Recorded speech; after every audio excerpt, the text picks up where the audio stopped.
Episode 1 of the Lifehouse Prison Podcast is with Lauren Sisler. She's an ESPN Emmy Award-winning analyst. You'll see her on the sidelines almost every Saturday at a different college town. But what I love about her is she's just the same or even better off camera. She has a heart for addiction in the recovery world. She has an incredible story, and I cannot wait to share her story with you. All right, hey, episode 1, Lifehouse University Re-Entry Podcast. We have been so excited to do this, and episode 1 has my buddy, Miss Lauren Sisler. Thank you for joining us today. I'm so excited to be here. We've been talking about this for a while now, and now we're finally sitting here, and I'm just overwhelmed with joy right now, just this opportunity to speak, to talk, and to just share my heart, and for us to share our hearts together. And I know you're so busy, you know, you're traveling all over the map. My little boys love it. We'll hear them say, "Hey Dad, Lauren's on TV again." You know, Knox and Cole love you, they follow you, they're your biggest fans. I love it. And we love your joy. I want to start there. Where does the joy come from? You're known for dancing on the sidelines. My sideline shimmy? Yes. Oh. Where does this joy, where do you get in the strength to do this? Well, let's shoot our people straight here. Look, we know life is hard. Life is really hard. Nobody promised us it would be easy. The good Lord above certainly didn't promise us it would be easy.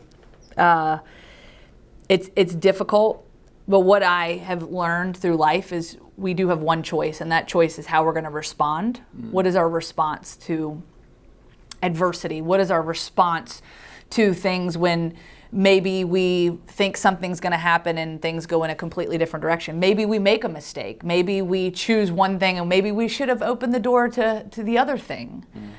But we have the freedom to choose how we respond. And I feel that joy is such a gift.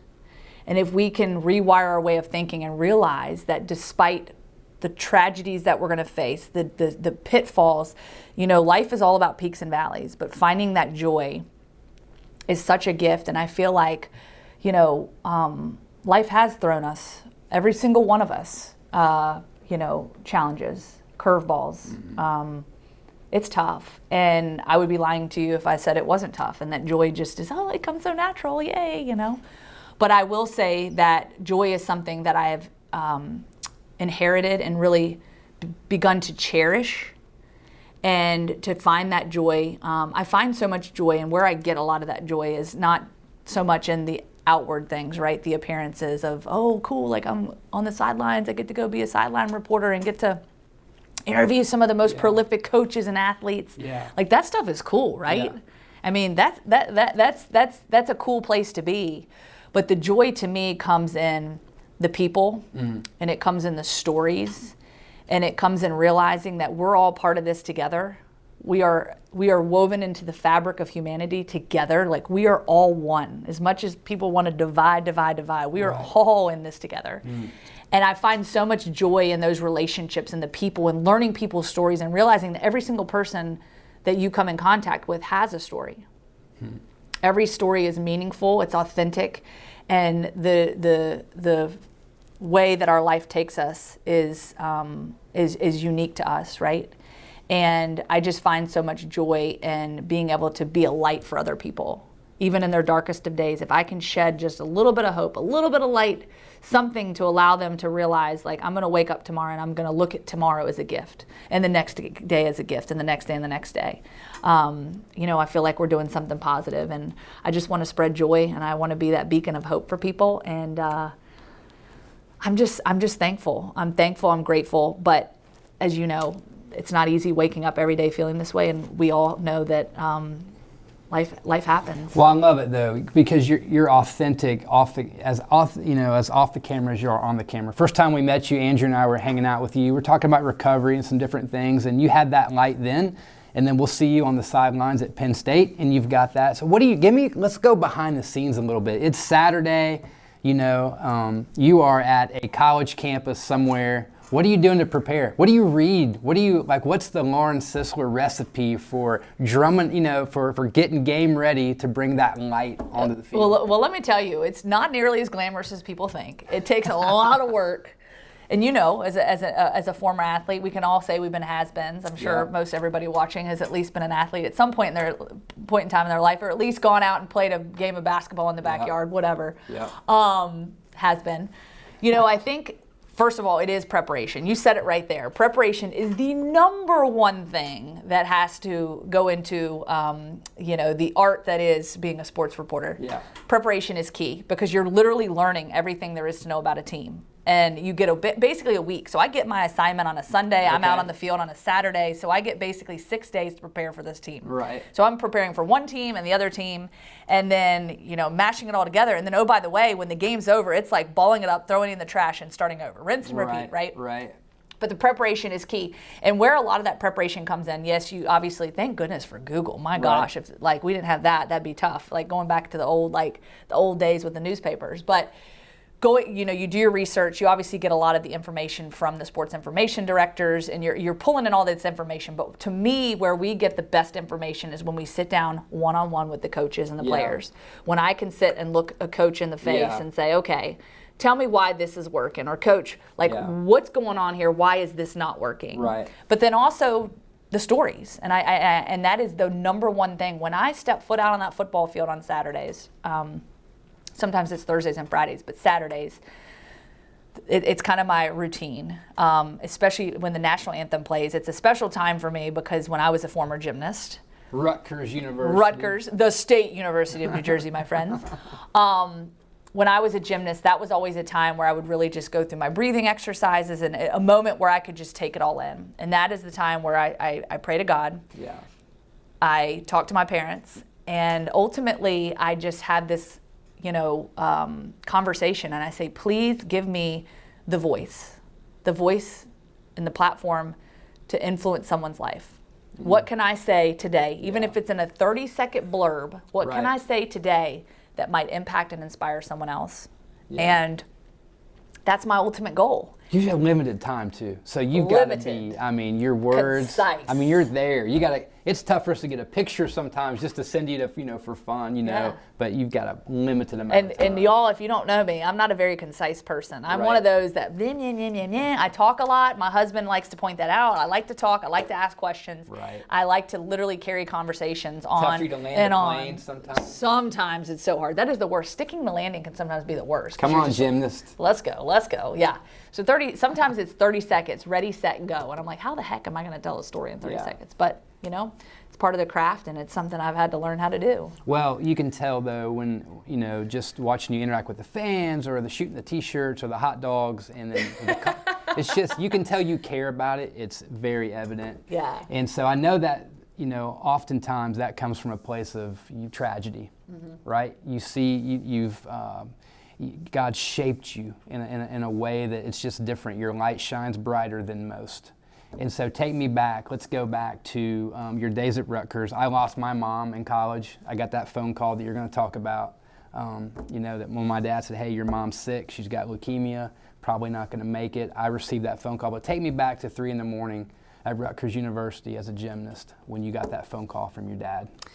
So this was my second semester, and I'm living my dream. I'm a collegiate gymnast. I had worked so hard for this. I had put in the blood, sweat, and tears, 20, 30 hours a week, and commuting an hour each way to practice, and that was my dream. And that was a dream that I not only had for myself, but with my parents. We invested a lot of time into that. So I am going about life. Life is great. I'm at Rutgers. I'm living out my dream. Things are good, and I always communicate with my parents. We were very close, very, very close. Not a day went by. I tell people this. My parents, best friends. Yeah, my best friends. Literally, my parents tucked me in almost every single night.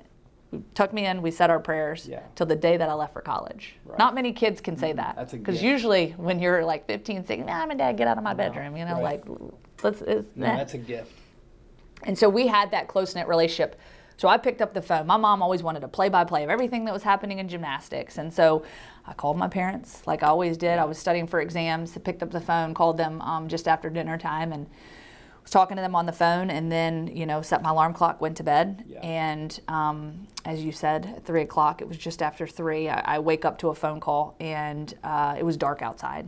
And I knew this couldn't be good. I look at the caller ID, I scrolled across it, it said, my home phone number, and I answered, and my dad was on the other end, and he said, "Lauren, your mom died." I said, "What? Like, we just talked on the phone. Like, I don't understand. Like, mom's 45 years old. Like, what possibly could have happened?" Yeah. And he said, "I can't explain it now.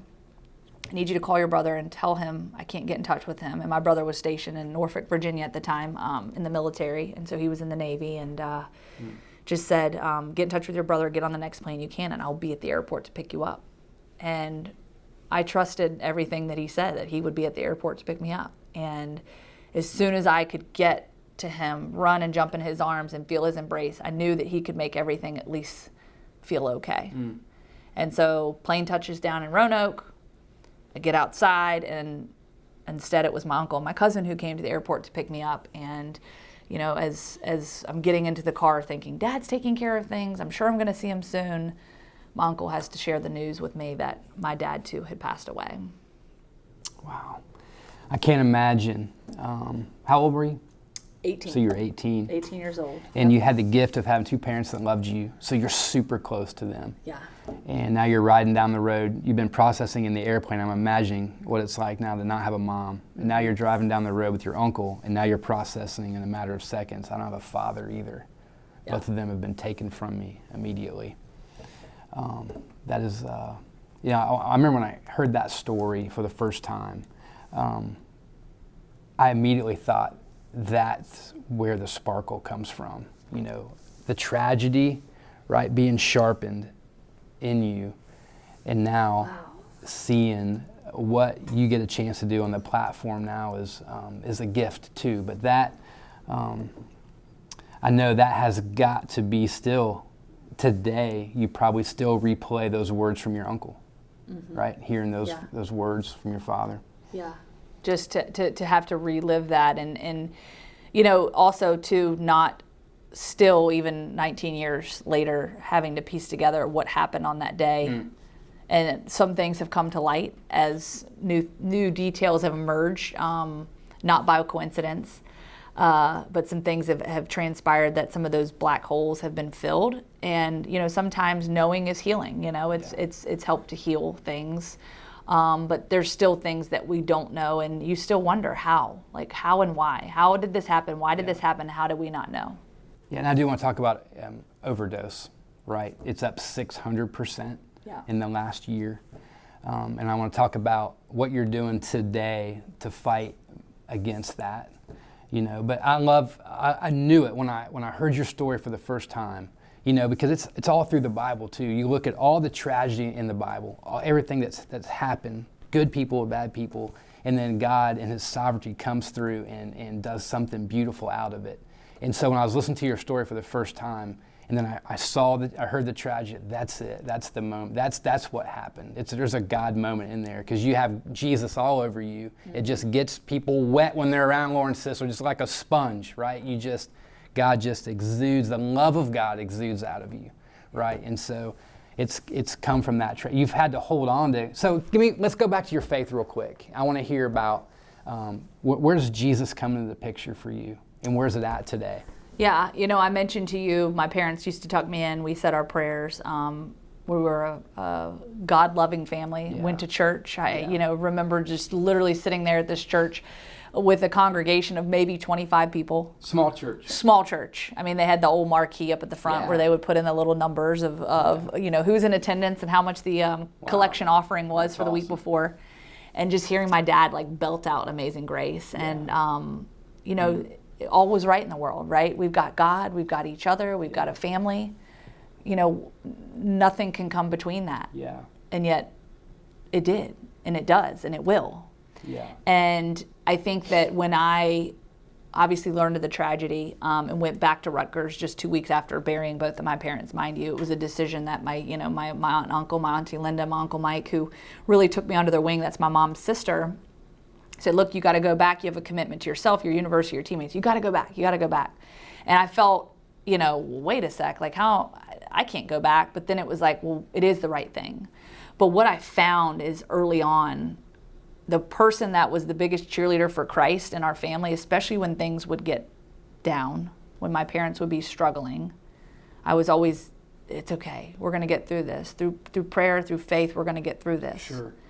And I found in my darkest of days, when I was up against this unbelievable tragedy, I kind of did the whole like waved my shoulder off. I don't need your help, God, you know? Yeah. I never stopped believing, but I thought, let me just do this on my own. And I think a lot of it was anger. Like, Sure. you know, I felt angry. I felt betrayed.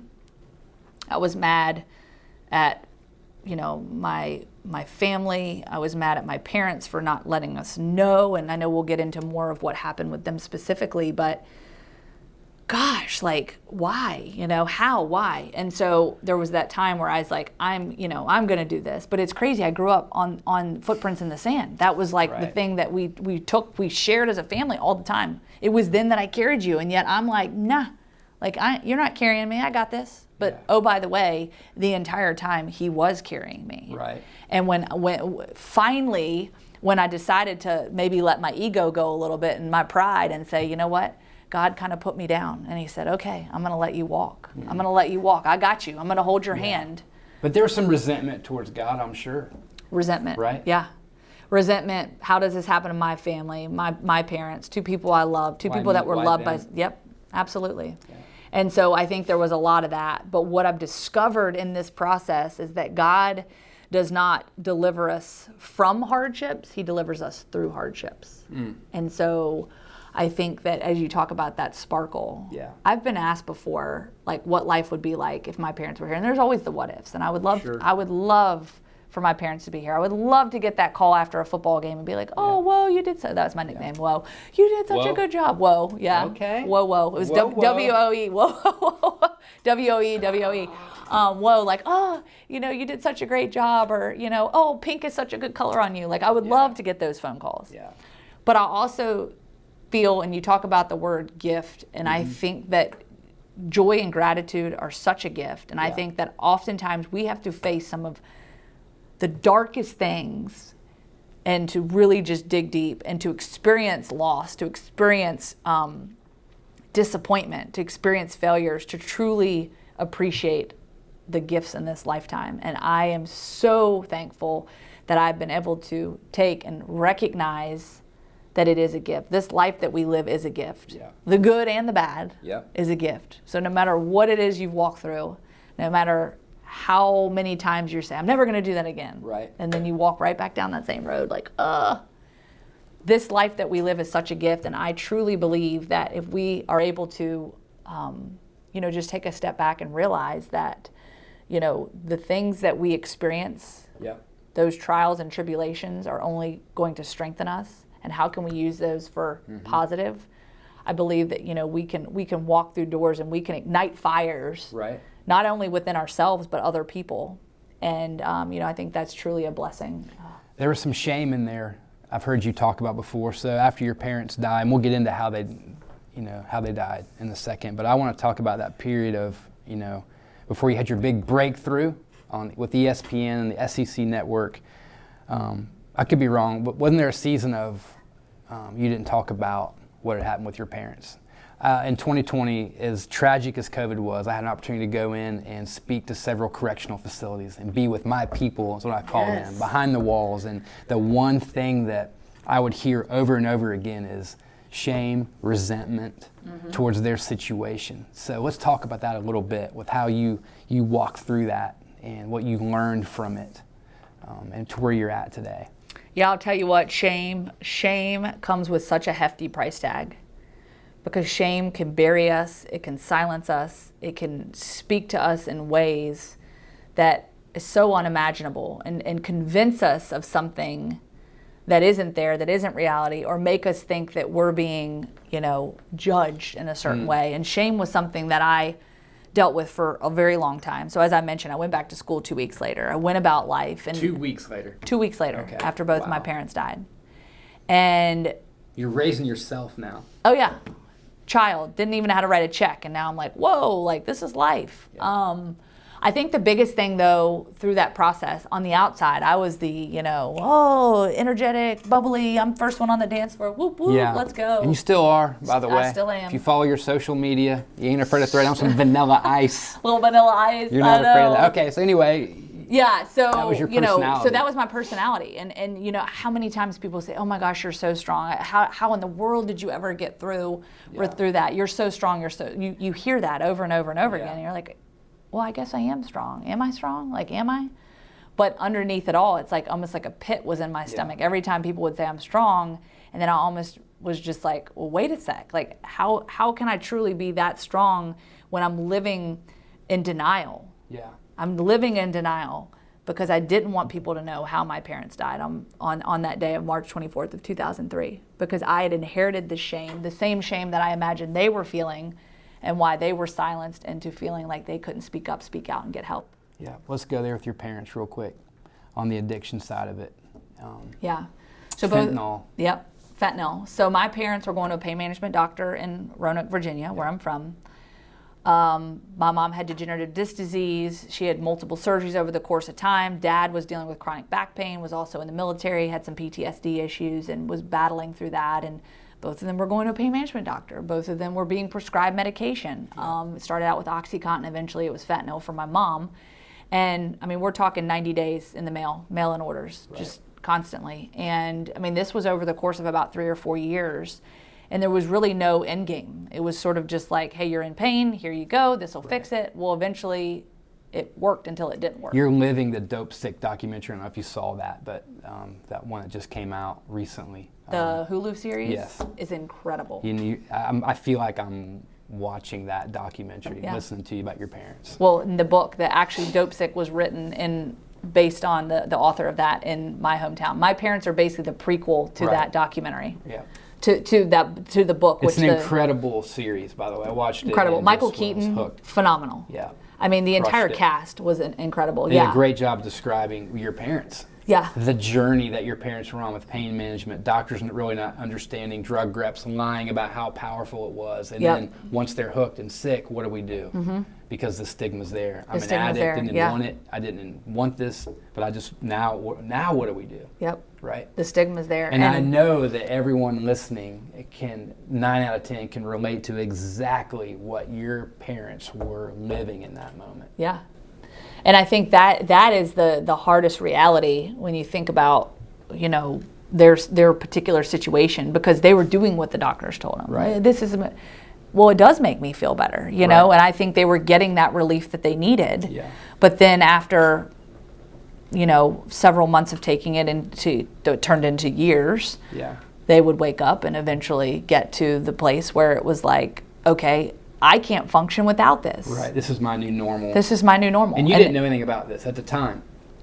10 years, you really didn't know what was going on. There were some red flags looking back, but again, I didn't know anything about addiction. Yeah. I mean, you know, we obviously in school, you know, you hear different things, but I didn't know about addiction because drugs and alcohol were not something I participated in. Right. I made a choice when I was 15. I'm drugs and alcohol. I'm focused on gymnastics. I really kind of had like everything set out in front of me, or at least I thought. I thought I had everything scripted out. Don't we all? Sure. Right? Yep. Until we don't. Yep. And so with my parents, I think that for them, it was keeping up those appearances. You know, we're that all-American family. It's got it all together. But truly, they were having to medicate and to even be able to function and get out of bed in the morning, to go to church, to go to our gymnastics meets, to do all the things that loving parents would do. Right.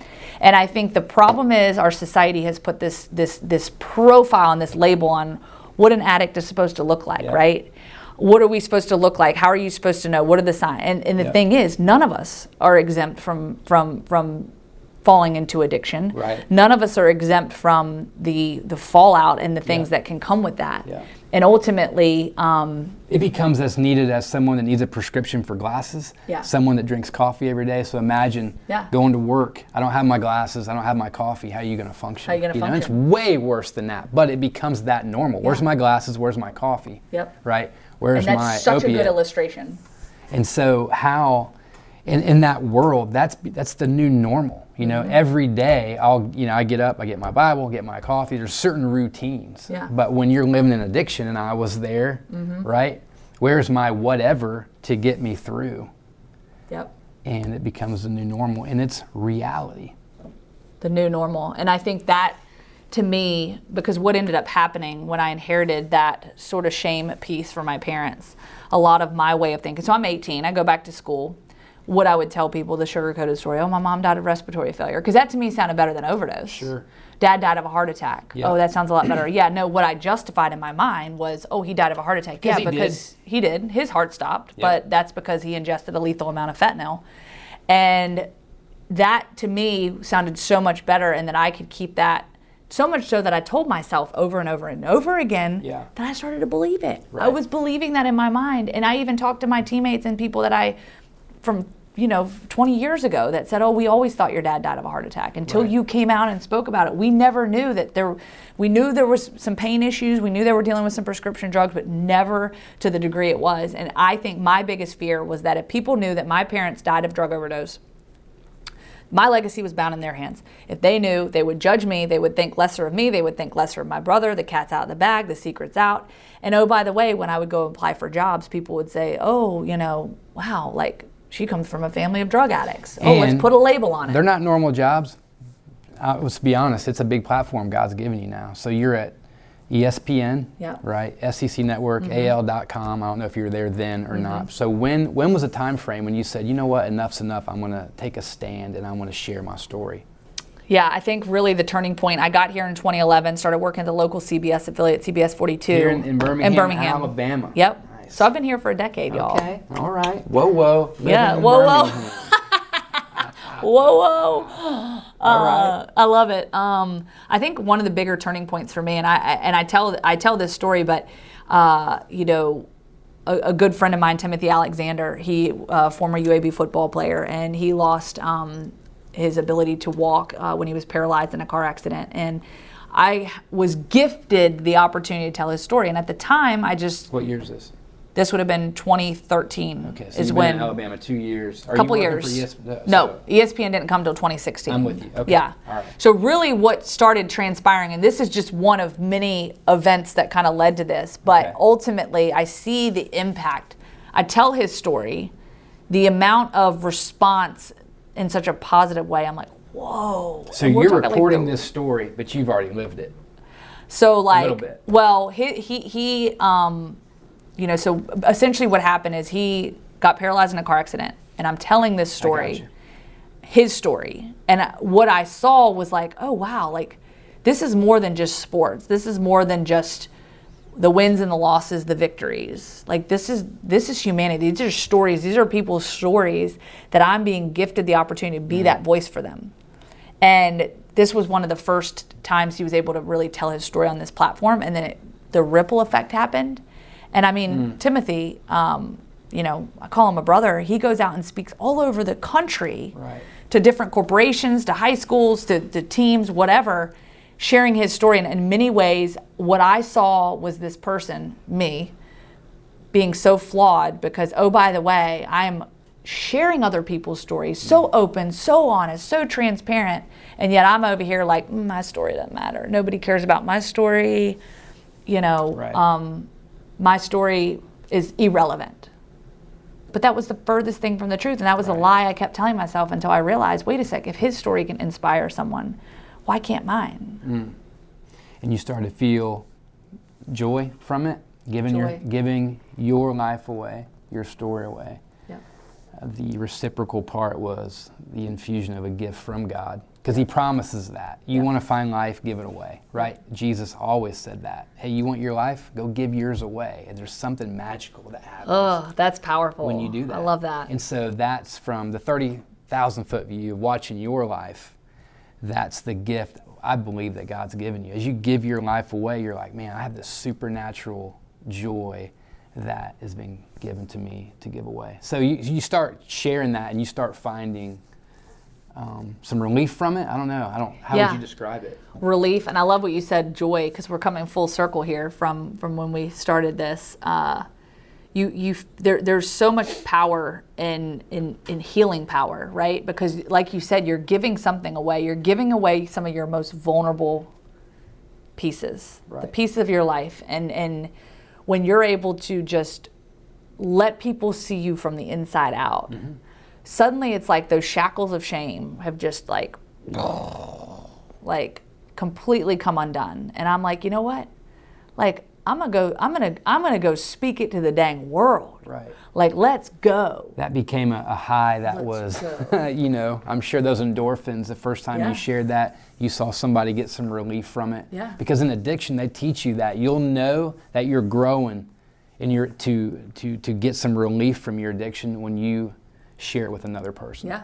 Right? That's And, one of the, and it's a process, that's right? the 12th step. Yeah. They tell you, hey, you'll know when you're there when you're giving yours away. Yeah. Right. Oh, that's incredible. That's where you find that. And notice you said 12th step. So Right. there's a lot of steps that come before it. Not before it. And people have to realize, like, I'm not sitting here right now just sharing my story. Like, remember, my parents died 19 years ago. Right. Like, this didn't happen overnight. If you would have asked me if I could have sat here at this table 10, 15 years ago, heck no. Yeah.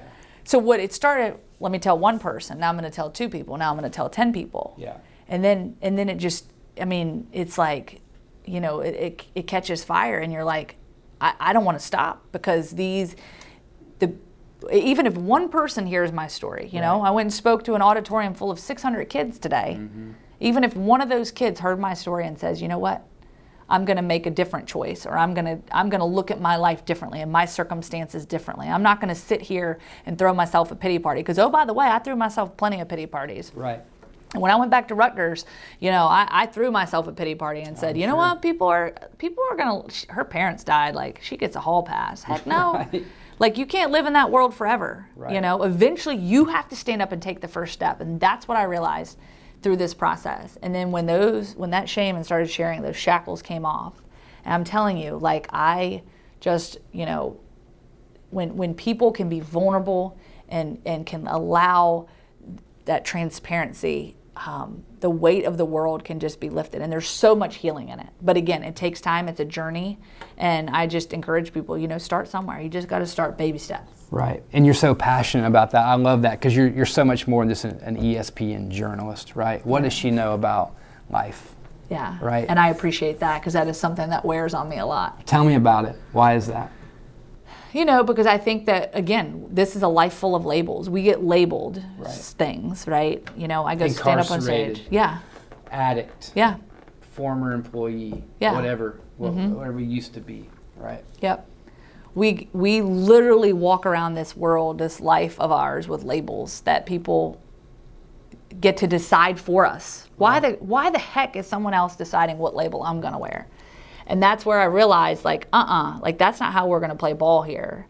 And so, like, take that nameplate off the back of that jersey that says addict, that says, incarcerated, that says, this, that, and the other. DUI. Divorce. Yeah. Right. You rip that off, and you get to put your nameplate on there, and you get to own it. That is who you are. And no matter the amount of mistakes that you've made, no matter how much you have struggled with, that you feel guilty about, that you feel remorseful about, or that you just feel like, oh my gosh, like, why did I go this direction? Why did I not try something else? Or why did I make this mistake? This isn't a life about second chances. I mean, this is second chances, 5 chances, 10 chances. Because, oh, by the way, we've all had our chances. And I've blown my chances a million times, because we're flawed. That's who we are as human beings. But don't allow someone else to define your self-worth, because to me, that is giving someone else the control, when you are the one that can step up to the plate. It's between you and the good Lord above. Yeah.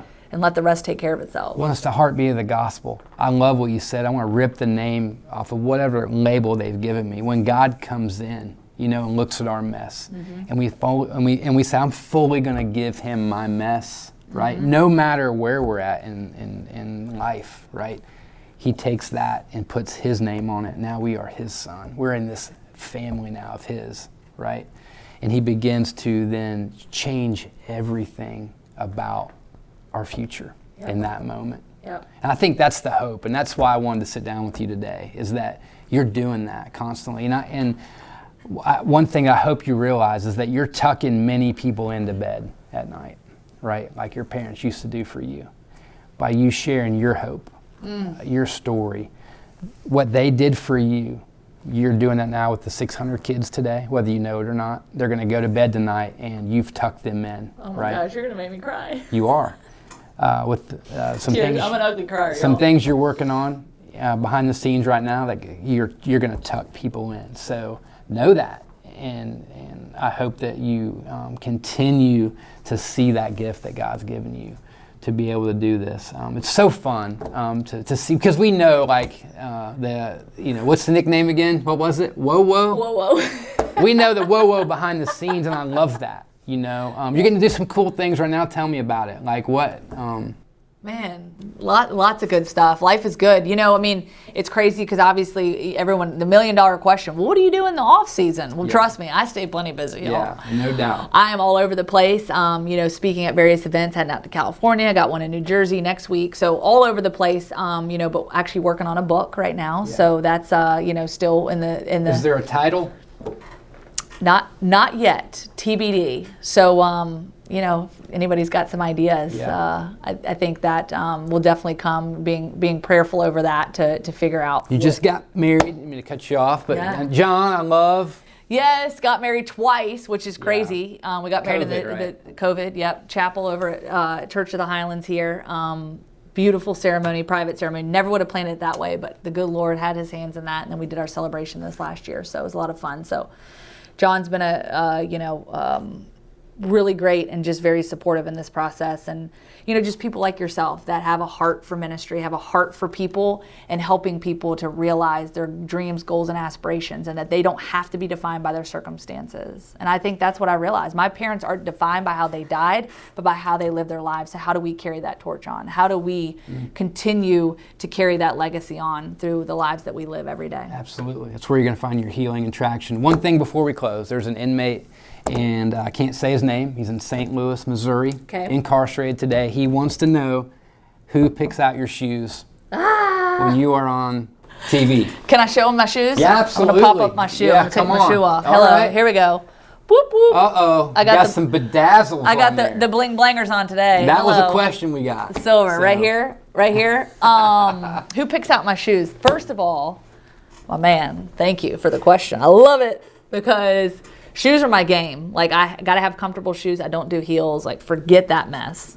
Got to be comfortable because, by the way, like, things happen on the sideline. Sometimes you have to dunk, dink, and dive. And, like, I've been in the line of fire. Have you been hit yet? Have you been tackled? There's been a couple over? times. Like, I'm terrified that I'm going to get an ACL ripped out from underneath me at some point in time. It's terrifying. But with that being said, I pick out my shoes. And I have to say that's something that my Auntie Linda and I have shared. I told you she's a big part of your life. Big part of my life, and has just really helped me to rise from the ashes, has helped me to redefine that pathway to success, and again, has been a big part of that. But her and I share that love for, fashion and clothes and whatever, but it's always when I find like a cool pair of shoes, or she'll see something, she'll be like, hey, what do you think about these? And so usually that's where the shoe game comes from. Shoe game strong? Can I get it? Yeah. I love it. So great. Thank you. We love you. You're such a good friend. I love y'all, and I love all you guys. I love every single one of you who's watching right now. Thank you all for your heart. Keep up the faith, the hope, and just keep pushing forward, y'all, because I can tell you better days are coming. That bright light, you talk about that. Yeah. Soak in that bright light, because one day you're going to be that bright light. So. Yes, thank you. Episode 1, Lifehouse University Reentry Podcast. Lauren Sisler, thank you for your time. We started from the bottom, now we're here. So fun. Man, thanks again to Lauren for sharing her story. What a powerful testimony. Lost both parents in the same night of a drug overdose. And so, hey, if you have any follow-up questions for Lauren since you've watched that, email me at matt.bostic@thelifehouse.fm. And on that website, you can click on that link and you can actually fill out an application. If Lifehouse is something that you want to attend once you get out of your stay there at whatever correctional facility that you're at, click on the Lifehouse link, fill out the pre-application, and on there, my email is there. Ask me any questions. I can't wait to share the next guest with you with the Lifehouse Reentry Prison Podcast.